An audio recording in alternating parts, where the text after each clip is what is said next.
Mathew, starting off in the second race, a follow-up after a really superb victory by Jubilee Line, Gavin Lorino aboard. Yeah, he won well last time. He's taken that race really well. He's doing well at home. Couldn't ask for anything better from him. He's obviously quite out of the weights with Samurai Blade, but hopefully our fitness will be in our favour. He's going to have a nice draw. Everything should go his way. We're expecting a big run.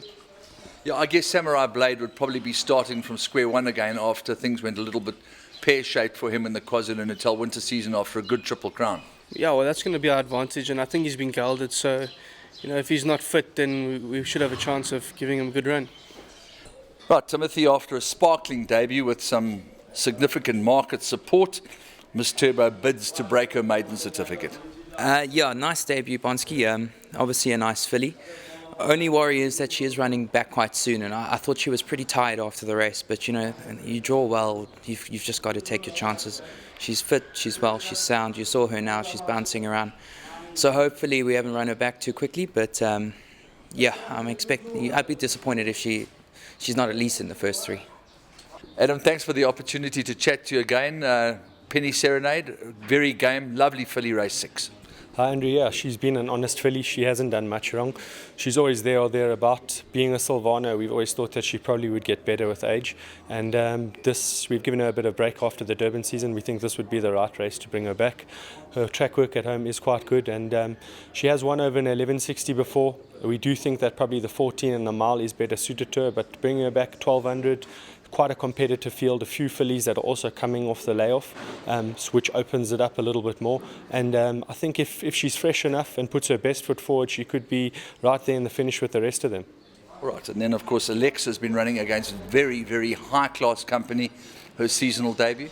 Yeah, it's a bit sharp for her. She actually got travel sickness coming back from Durban. I mean, she had a long time off. She had about a month off. So, she's never run over 12 before, so maybe this is actually her sort of trip, but I don't think so. Yeah, but it should be a bit sharp for her coming back. She'll be nice and fresh. Let's just hope she can get something out the race.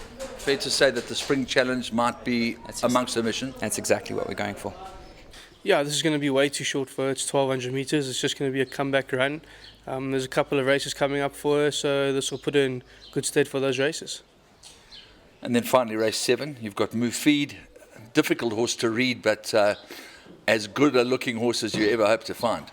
Yeah, he's a bit in and out, but I have a feeling that this is going to be he does love this track. He's run well before, and I think he's going to really enjoy it. He's got a good jaw. He keeps coming from too far back, so he's going to be in a good position, good striking position. I'm expecting a good run. Speaking to a few trainers, they are of the opinion that the fact that you've had to bring the African horse sickness inoculations forward because of the protocol has affected some of their horses. How's it affected the Kock yard? Not really. We've kind of followed the same schedule as last year. The horses shouldn't be peaking right now.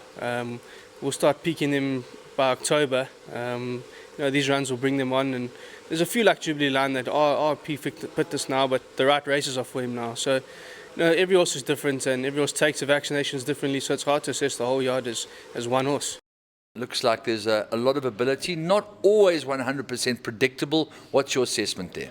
Andrew, he's a horse that we got and we didn't really know what distance he was best suited to, so we tried him in a 1200 first time out, and he didn't disappoint, running second to Will Pays, who's a horse that's done really well in the winter. Then we put him over a 14 and he disappointed, and we realised probably the 1000 and the 1200 metres, that was his trip.